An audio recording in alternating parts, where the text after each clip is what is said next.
Buenas noches, tengan todos ustedes.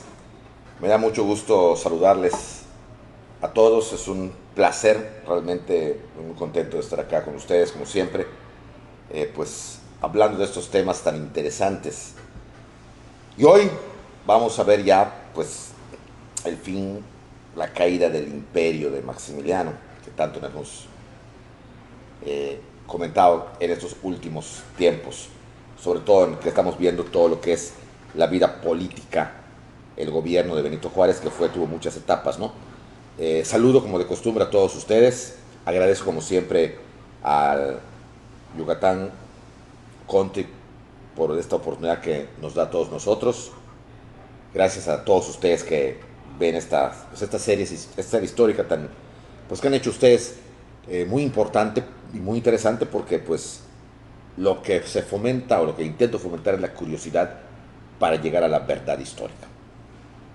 Bien, pues saludos a todos y sin más preámbulo, vamos a comenzar con este tema. Bien,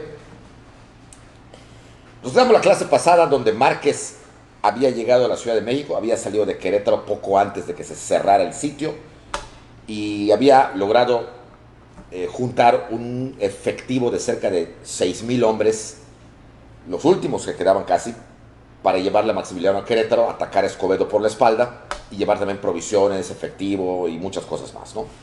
Sin embargo, es la vida, que es una toma de decisiones, hay buenas o malas, nada más que algunas veces las decisiones marcan la historia, marcan a la persona o marcan un acontecimiento.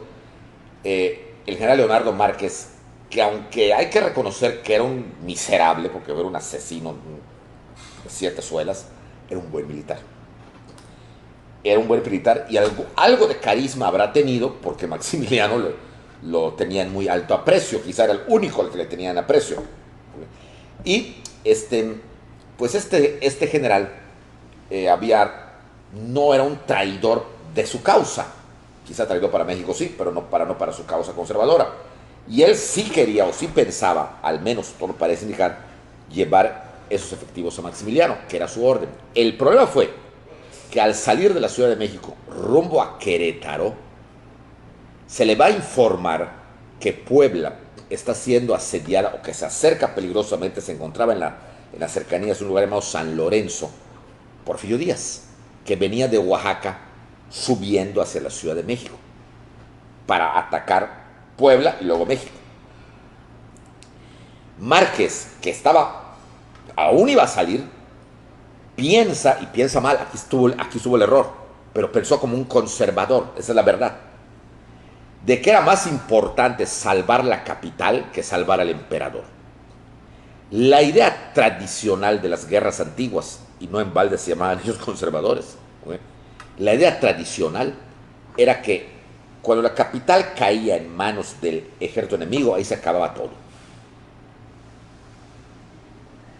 Y no pensó en que Juárez había cambiado las reglas del juego, porque la capital había caído en manos de Francia, pero la guerra seguía y seguía la república. O sea, las reglas del juego ya habían cambiado, lo importante era salvar al que detentaba la autoridad de su partido, que era Maximiliano. Pero no lo pensó así. Él pensó salvar a la Ciudad de México, y para salvarla había que detener al general Díaz en Puebla, que no tomara Puebla. Y Márquez se sintió, porque además lo era, bueno, que podía vencerlo. Evitaba la caída de Puebla y salvaba a México. Y luego, con la victoria y con los pertrechos quitados al enemigo, se iría a Querétaro a salvar a Maximiliano. Nunca pensó, jamás estuvo en su mente que Maximiliano corría un peligro inminente y sobre todo grave, porque estaban allá defendidos por los queretanos y por los principales militares. Estaban Méndez, Mejía, Miramón. O sea, había tiempo, pero se equivocó, porque lo importante era salvar no a la Ciudad de México, salvar al emperador. Pero así se escriben las cosas. Y el general Márquez se dirige a Puebla para enfrentarse a Porfirio Díaz. Y efectivamente, en las cercanías de Puebla, en el famoso lugar llamado San Lorenzo, Porfirio Díaz estaba acampado ahí, Y se da cuenta que Márquez venía con un montón de pertrechos. Ah, caray, dice, con que el Tigre, así le decían, porque los liberales lo odiaban, ¿eh? Odiaban a Márquez. Así como Miramón odiaba a Juárez. Juárez no odiaba tanto a Miramón, pero a Márquez sí lo odiaba. A Márquez sí lo recontra archimega odiaban. Con que el Tigre de Tacubaya está ahí, ok, perfecto. Pues ahora van a ver lo que es bueno. Okay. Que si cree que va a vencer, de ver cómo nos toca. Esos poblanos traidores y Márquez también van a ver lo que es bueno. Y Porfirio Díaz, que había demostrado una habilidad increíble en un mes, había logrado 3 grandes batallas, había ganado en la Carbonera, en Mihuatlán y en Oaxaca misma, en menos de un mes. Porfirio venía con una comitiva inmensa, con un espíritu de triunfo importante y con una habilidad militar que creo que ni él se la creía. Y el 2 de abril de 1867, en los inmediaciones de Puebla, se da la batalla que para muchos autores, porfiristas o no, simplemente que buscan la verdad, investigadores que han llegado a esta conclusión, fue la batalla definitiva. Porque no había mañana, jóvenes. Si ganaba Márquez, Porfirio Díaz derrotado, retrocedería a Oaxaca seguramente, perdería un montón de pertrechos, Márquez iría a Querétaro, aplastaría a Escobedo, Río Palacio y Corona, y Maximiliano ganaba. Y de ahí sobre Juárez.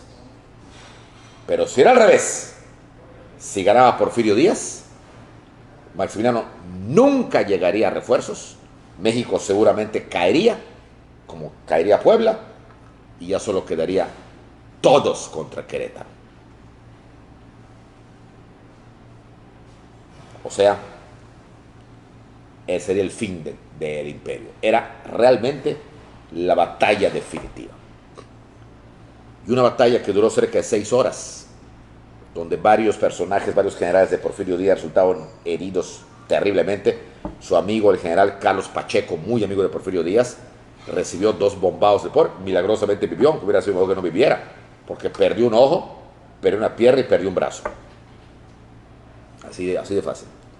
El general, compadre de don Porfirio, el general Manuel González, perdió un brazo en la batalla. El mismo Porfirio le cayó una bomba en su cuartel general, se cayó el techo y le raspó la mitad de la pierna y lo hizo que cojeara. No se notaba mucho, sobre todo ya cuando fue grande menos, pero tuvo cojo durante un buen tiempo. ¿Okay? Pues con todo y todo, la victoria total y completa fue de Porfirio Díaz.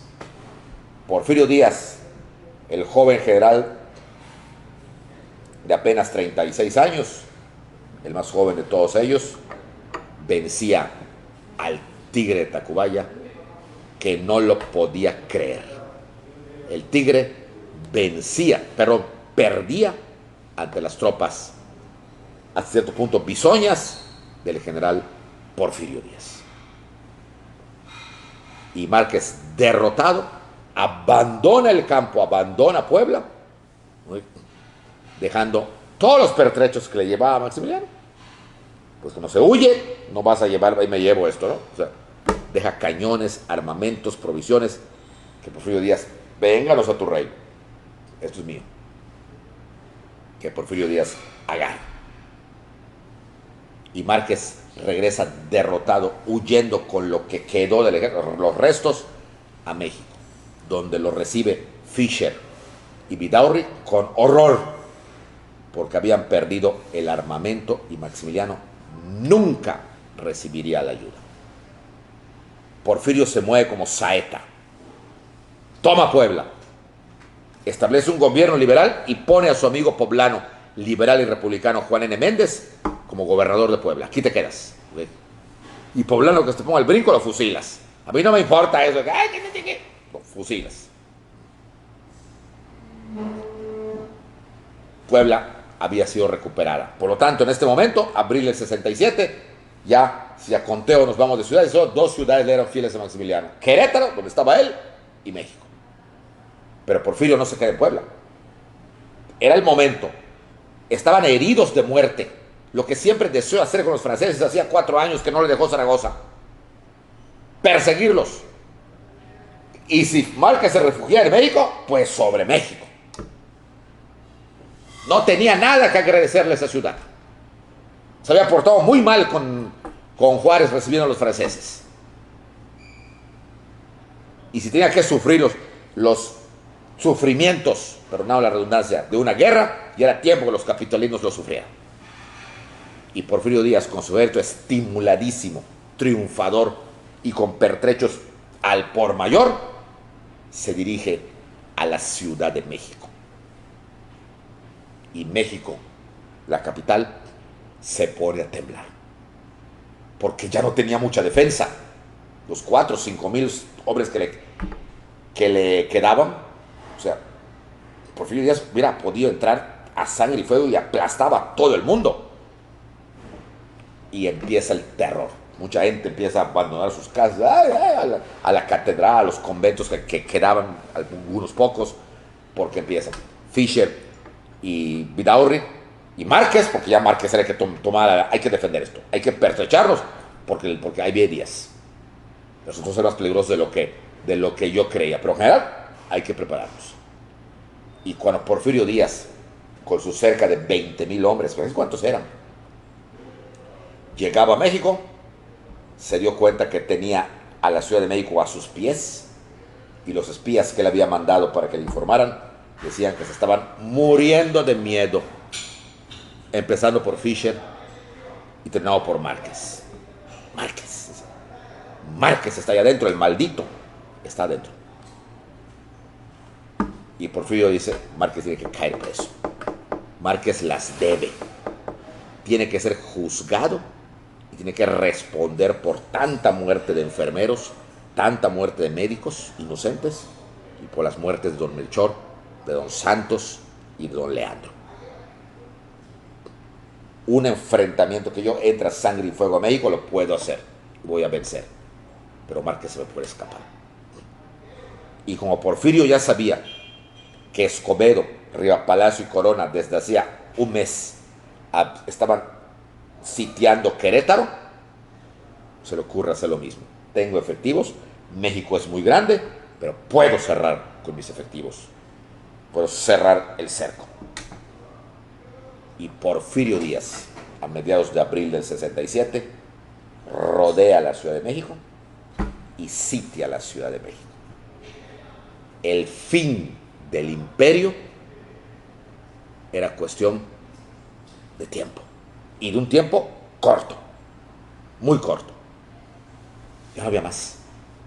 Querétaro sitiado, México sitiado. Ambos grupos de republicanos querían que se rindieran.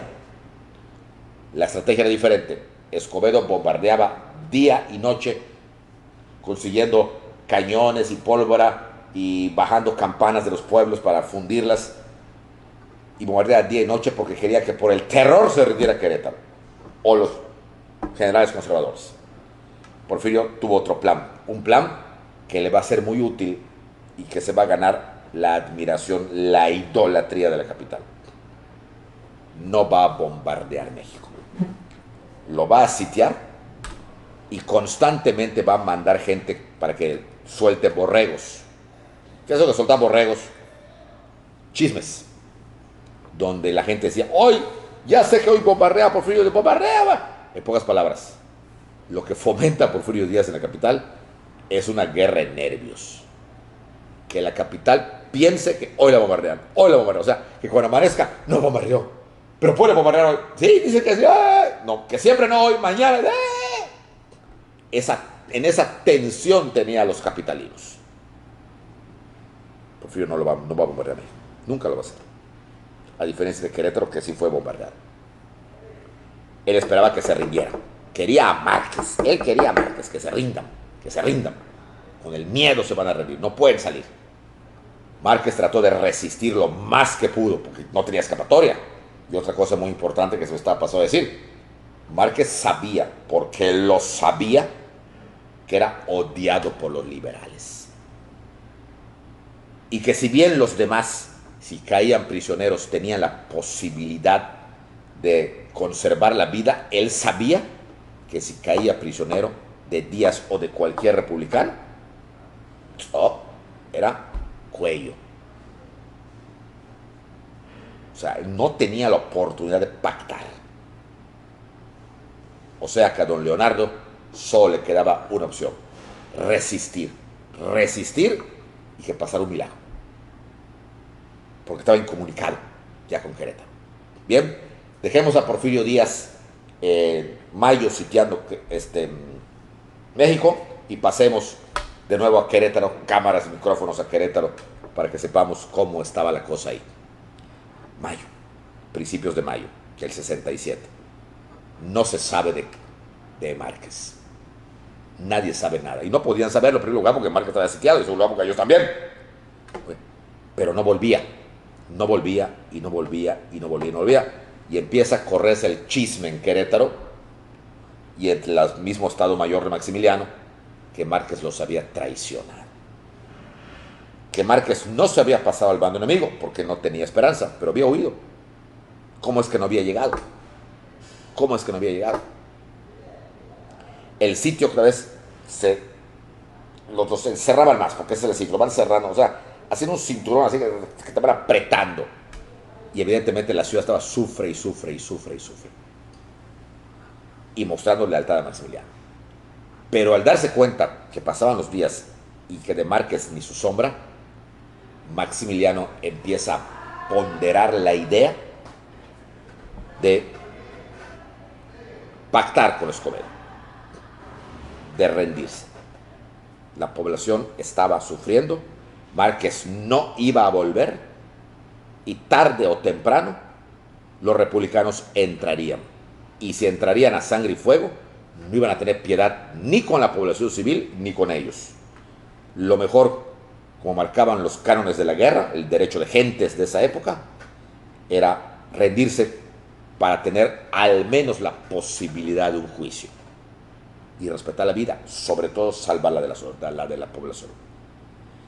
Esta postura que Maximiliano dio en la audiencia del 1 de mayo, que está escrita, por cierto, porque les quiero decir que todo esto lo sabemos por muchos autores, pero hubo mucho testigo que escribió, muchísimo. José Luis Blasio, que les he comentado, era el secretario particular de Maximiliano y estaba presente en todas las reuniones, y él el encargado de escribirle, era su secretario particular. Lo quería mucho.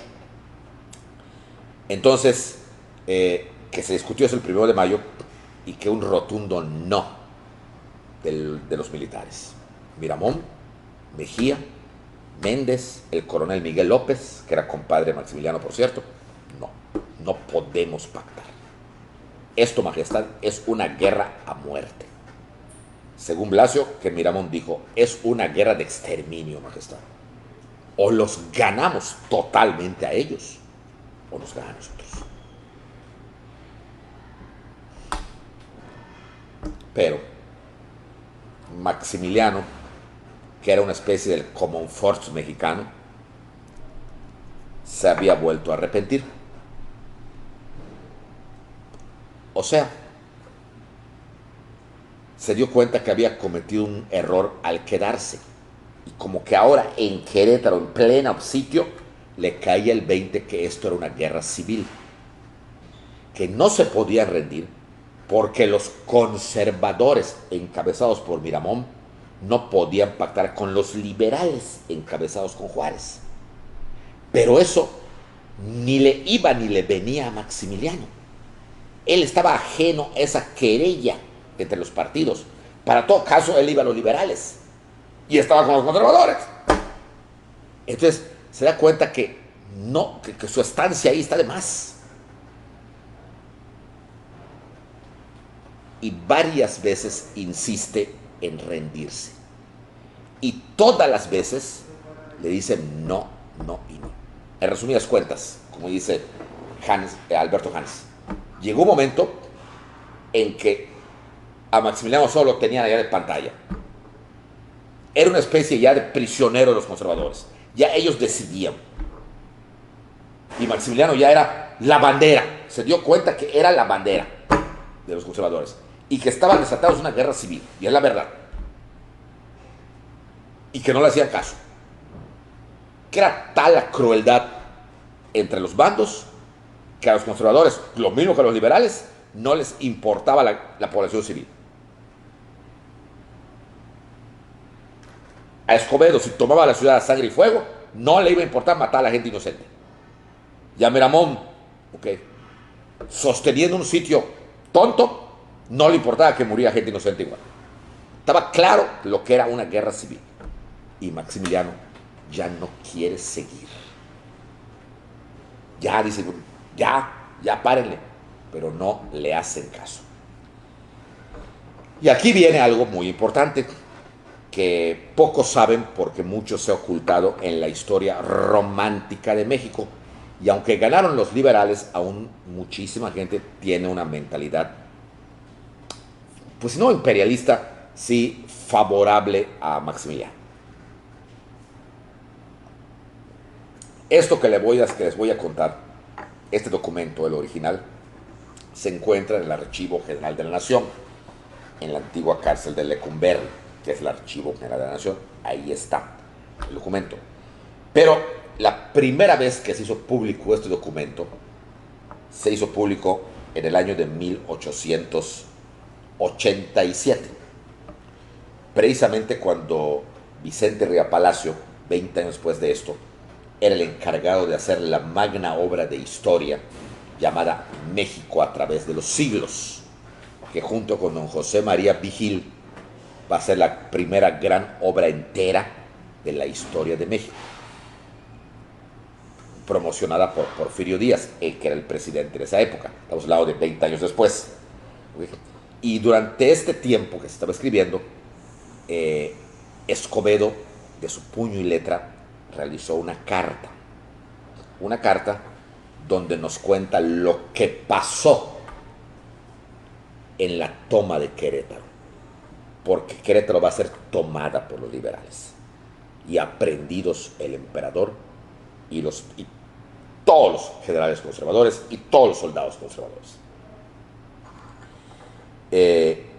Esta versión Escobedo la narra con mucho detalle y dice que esa es la verdad que ha callado en 20 años, pero que a petición de parte y para evitar malas cosas, era una información que le manda él, como ya viejo general, a su antiguo amigo, viejo general y ahora presidente, Porfirio Díaz. Y dice, esta es la verdad. Una versión muy distinta a la que en general toman los libros. De hecho, el propio José Fuentes Mares no nos cuenta esto, porque aunque es un historiador de primera, el ex rector de Chihuahua, sí tiene una tendencia hacia Maximiliano. Poca, pero la tiene. Entonces, esto no lo dice. Lo que dijo Escobedo, algunos autores dicen, eso es mentira. Hay que ver de dónde vienen y de quién vienen las cosas. Escobedo era un hombre de palabra, era un hombre de crédito. Que se sepa en toda su vida, antes y después del imperio, fue un hombre de una pieza. Fue leal al que tenía que serle leal. Y nunca se probó ninguna veleidad como a Maximiliano, como a Santana, para nada, nunca. Por lo tanto, no se tiene por qué dudar de esta nota que Escobedo le manda a Porfirio Díaz 20 años después de lo que había pasado. ¿Por qué la mandó? O sea, ¿qué interés pudiera haber tenido? Inclusive él mismo quedaba, pues si no mal, al menos ya no era como lo había pensado Juárez o como se había dicho durante mucho tiempo. ¿Y cuál es esa versión? Escobedo, la versión normal, la versión que vemos hasta en los programas de televisión, hasta en aquella serie muy famosa que se llamó El Carruaje de hace 50 años, que hablan de esto, hablan de que una traición, que el coronel Miguel López, compadre Maximiliano, traicionó, vendió por 12,000 pesos a Maximiliano, a Escobedo, y Escobedo Debido a eso, Miguel López le permite la entrada a Querétaro una noche, Escobedo entra y agarra a todo el mundo. ¿Ok? Agarra a todo el mundo. Y que la información de Escobedo que le manda a Juárez solo le dice: hemos tomado Querétaro, el archiduque es mi prisionero. No dice cómo, y Juárez nunca preguntó cómo. Y Juárez solamente le replica a su yerno: ok, hoy cayó Querétaro, Escobedo lo tomó a viva fuerza. Eso que escribe Juárez. Y ahí, mutismo. Parece que no fue así. Según lo que Escobedo contó mucho tiempo después, que a él le va a contar el personaje más lastimado de todo este relajo, que va a ser Miguel López, y que él dice en su introducción a Porfirias, dice que él cuenta esto por petición de parte, y la parte era el viejo ex coronel conservador Miguel López, que se lo pidió llorando que lo contara, porque a fin de cuentas solamente habían dos testigos, que eran él, Miguel López y Escobedo. Y Escobedo dice: por caridad voy a contar lo que pasó hace 20 años. Y lo cuenta. ¿Qué pasó? Por ahí del 10 de mayo, cuando ya le habían negado 3 o 4 veces a Maximiliano la rendición, porque no querían rendirse los conservadores, Maximiliano le da una orden en privado a Blasio. Blasio no lo cuenta. ¿Sí? Y le dice: hoy a las 10, cuando todos estén ya en sus respectivos celdas del convento, mándame buscar, quiero hablar con el coronel Miguel López, que es mi compadre. Blasio, como buen sector particular, no hace pregunta: ¿y por qué? A las 10 de la noche, en punto de ese 10 de mayo, se presenta Miguel López en la celda o cuarto, llamémoslo así, de Maximiliano, en el convento de la Cruz. Toc, toc, golpeo. Y soy una voz que dice: adelante. Entra Miguel López, vestido de militar, y cuenta que encontró a su compadre Maximiliano el Emperador sentado en su escritorio. De hecho, la celda aún se visita, existe, y te muestran: aquí estuvo, hay un cuadro de Maximiliano al fondo en el convento de la Cruz.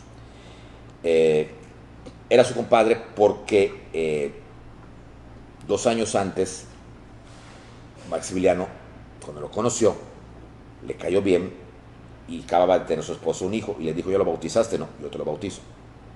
Y Maximiliano es el padrino de bautizo del hijo de Miguel López. Bueno, por eso era su compadre. Bueno, y que llega y que Maximiliano se para: coronel, bienvenido, majestad, a sus órdenes, por favor tome asiento.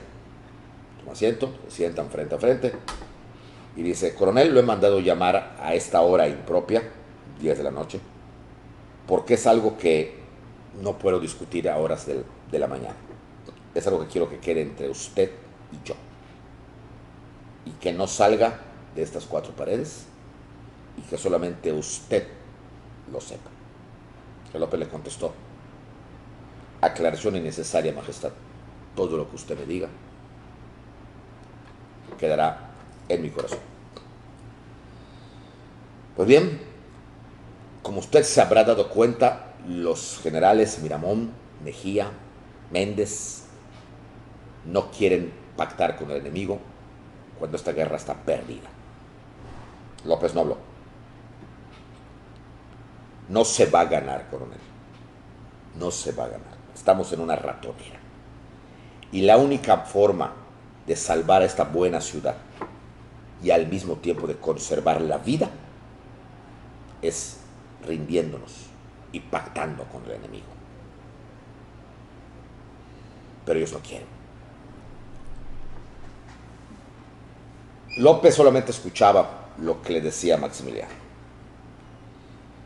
Y Maximiliano daba a entender que la guerra estaba perdida. Dice: coronel, esto es el final ya. Y si no lo quieren entender los militares, es una pena. ¿Y usted qué opina? Y que López le contestó: majestad, mi opinión no cuenta. Yo solamente voy a hacer lo que usted me diga. Estoy muy endeudado con usted y lo que usted me pida, eso haré. Así me pida la vida, yo la daría por usted. Y cuentan que Maximiliano le contestó: coronel, es que posiblemente le esté pidiendo algo más que la vida. Entonces López queda así como en duda, pues, ¿qué quiere? Le estoy pidiendo más que nada su honor. Pues queda así. Sí, como usted oyó, su honor. Que de alguna manera usted va a perder su honor con esta petición que quiero que usted me cumpla. Wow, entonces creo que López pensó, guay, está todo cerrado aquí, o sea, ¿qué pasa, no? Bueno, se para Maximiliano y le dice: quiero entregar Querétaro al general Escobedo, pero como los militares no me dejan, quiero entregarlo a sus espaldas. Y quiero que usted salga a hablar con Escobedo, le diga de mi parte que si él acepta, yo le voy a decir por dónde puede tomar la ciudad de Querétaro, que tome Querétaro, que capture a todos, y solo le pido dos condiciones.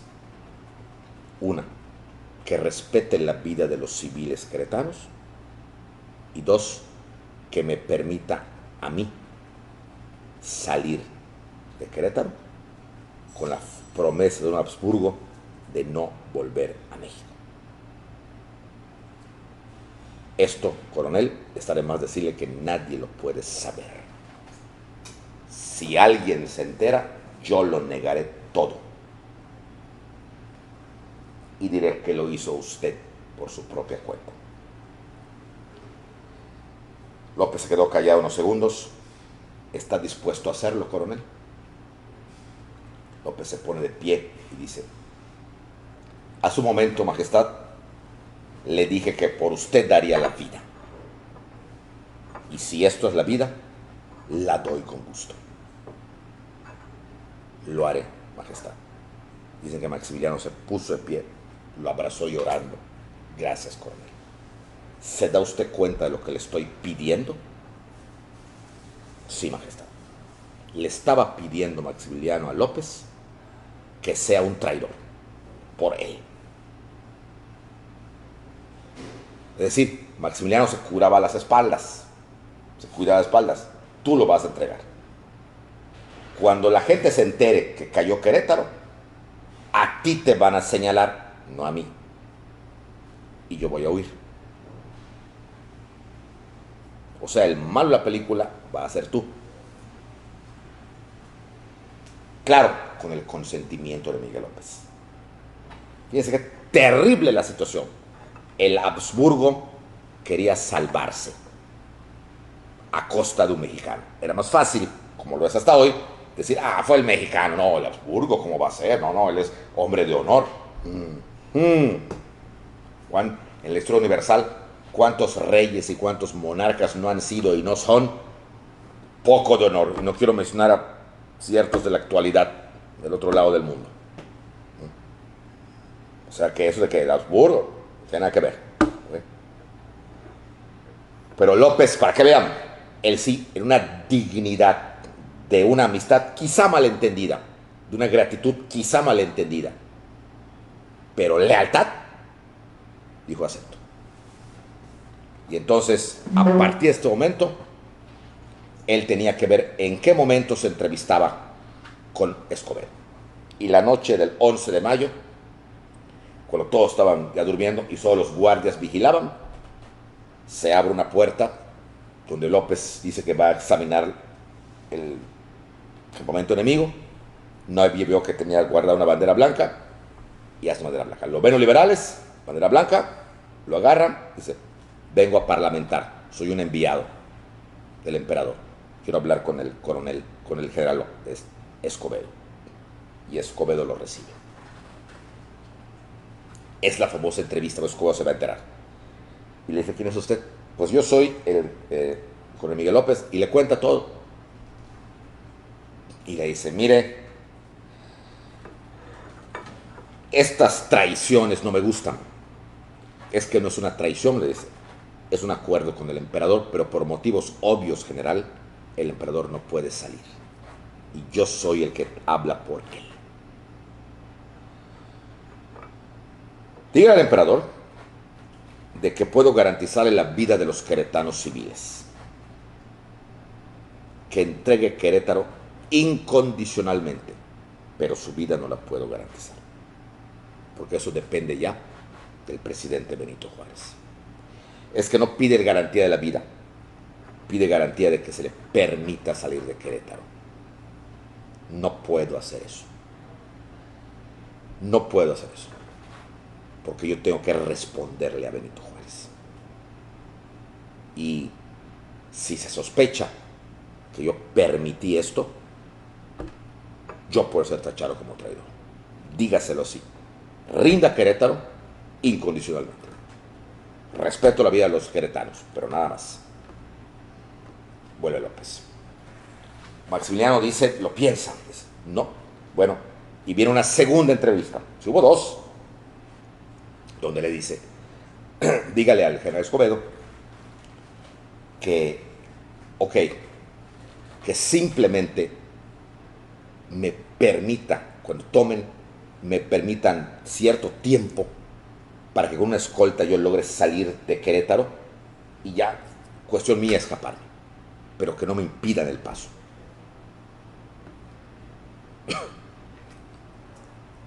El 13 vuelve a salir, 13 de mayo vuelve a salir este López y se lo dice a Escobedo.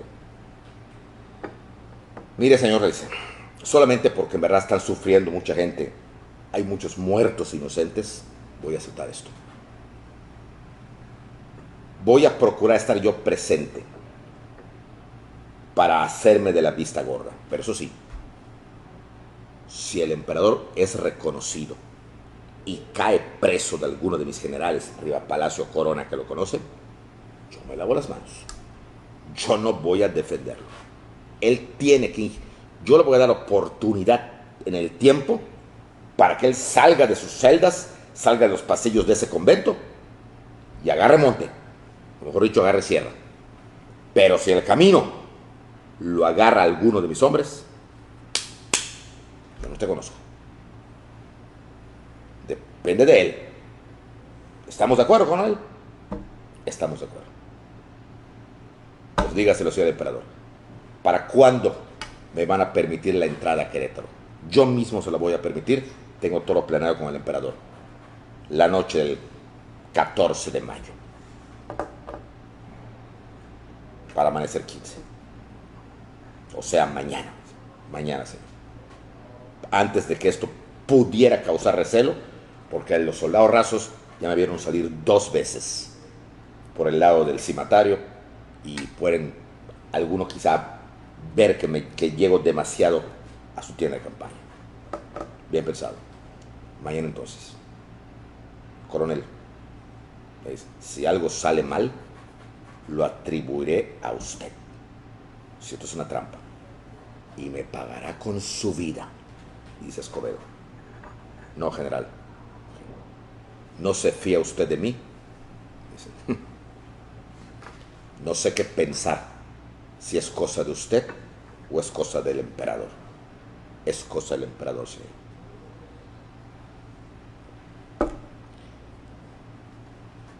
El 14 de mayo en la mañana, todo estaba listo. Hay una reunión, los militares ni por enterados de lo que es de lo que hacía Maximiliano, y seguían con la idea de resistir, sobre todo Miramón, resistir y resistir. Y llega la noche para amanecer 15 de mayo de 1867. A las 11 de la noche, Miguel López sale hacia el lado fin de donde está un lugar que se llama Cimatario, a la entrada de Querétaro, en donde dice, señor, de nuevo va usted a salir. No, hay cambio de guardia. Ustedes pasen por el otro lado. Pero es que aquí, ustedes pasen. Luego va por el lado del convento de la Cruz, que por allá entraron los liberales. Y lo mismo dice, ustedes cámbiense, como era Miguel López, muy cercano a Maximiliano, nadie dudó y se quitan. Y una vez que se quitan, ok, una especie de antorcha hace así y entran los soldados republicanos. Y lo último que dice, ya pueden entrar. Nadie sospecha, todos están durmiendo, las guardias ya las hizo a un lado, Miramón está en tal casa, Mejía en tal casa y el emperador está en el convento de la Cruz.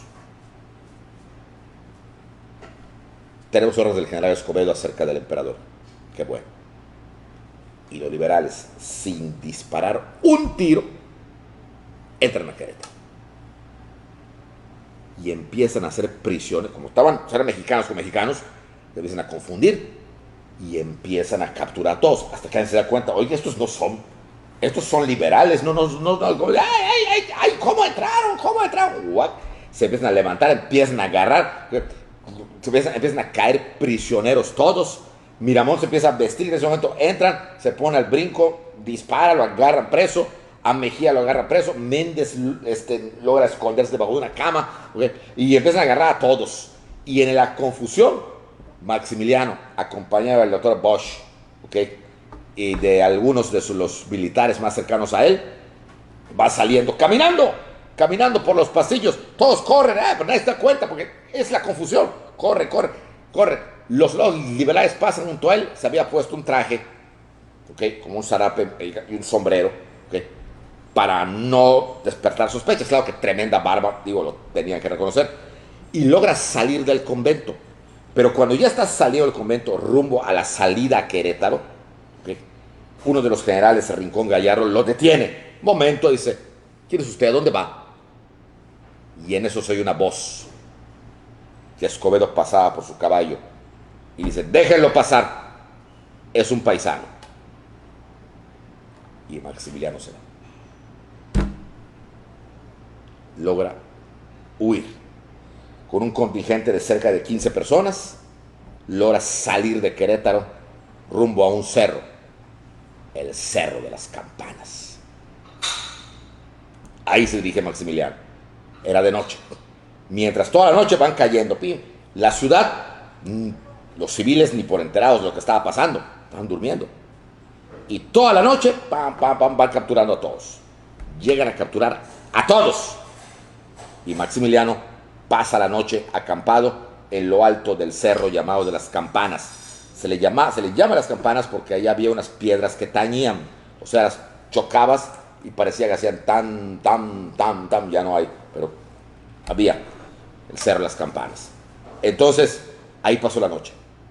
Cuando amanece, Querétaro se desayuna con la noticia de que los liberales se habían ocupado Querétaro. ¿Cómo? Y que ya Miramón estaba preso, Mejía estaba preso, y todos presos. Y Escobedo ya despachaba en el convento de la Cruz. Y Real Palacio había entrado y Corona también. Pero ¿cómo? ¿Y el emperador? Nadie sabía el emperador. Parece que se escapó.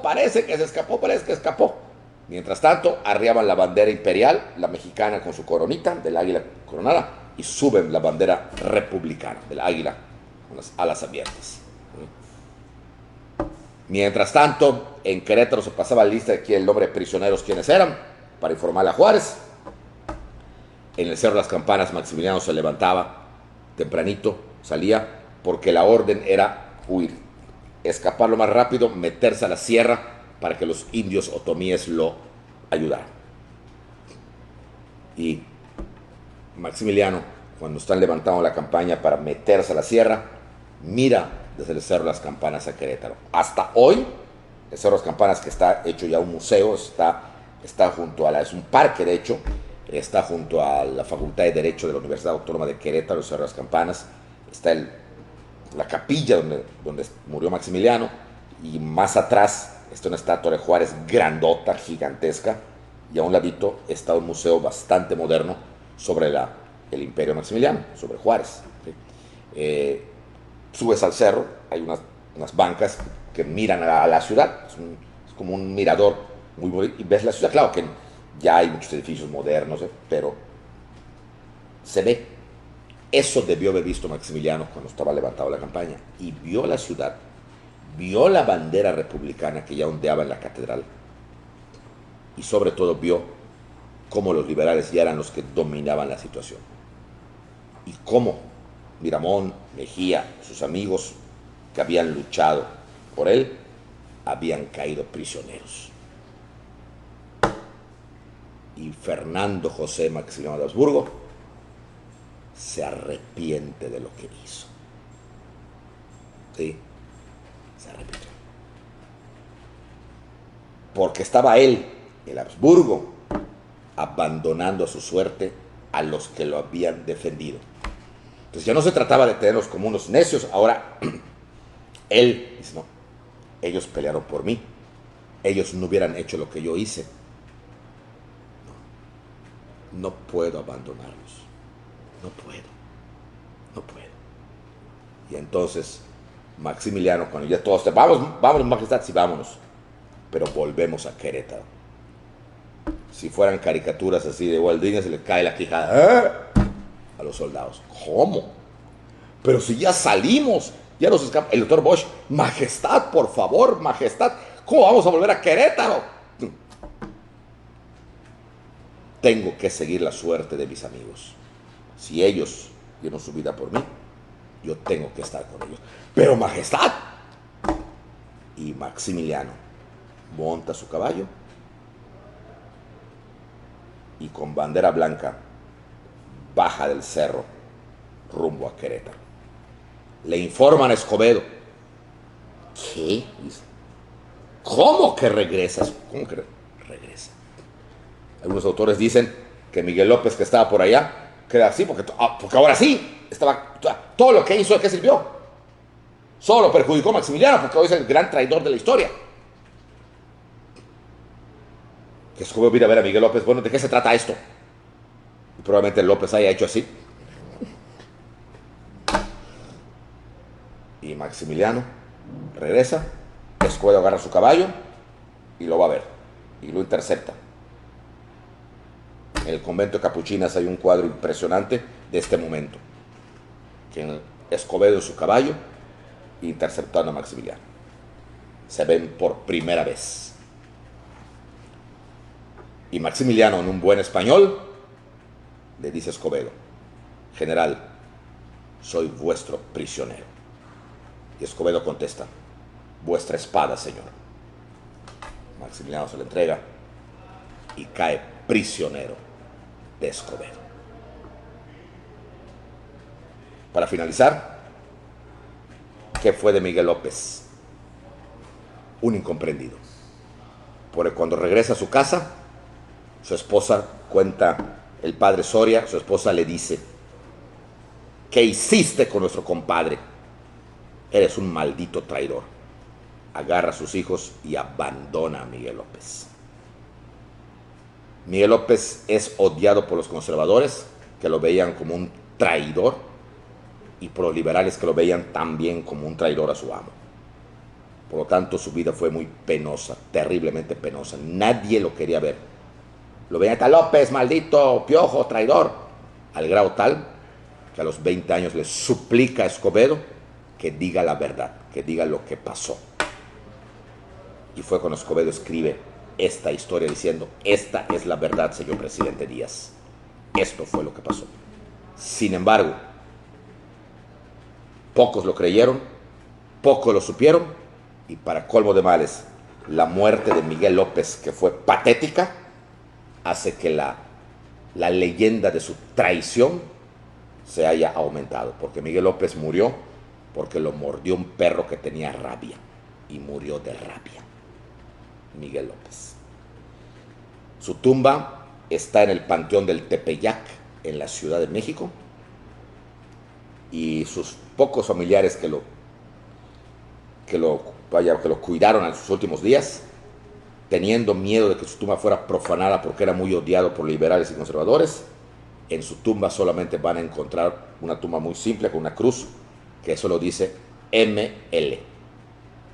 Si tú no sabes esta historia, no sabes que allá están los restos de este pobre hombre, Miguel López, que fue una víctima de la ineptitud y sobre todo de la veleidad de Fernando José Maximiliano de Habsburgo. Lo que va a pasar luego, lo veremos la próxima semana. Muchas gracias y que tengan un buen inicio de semana.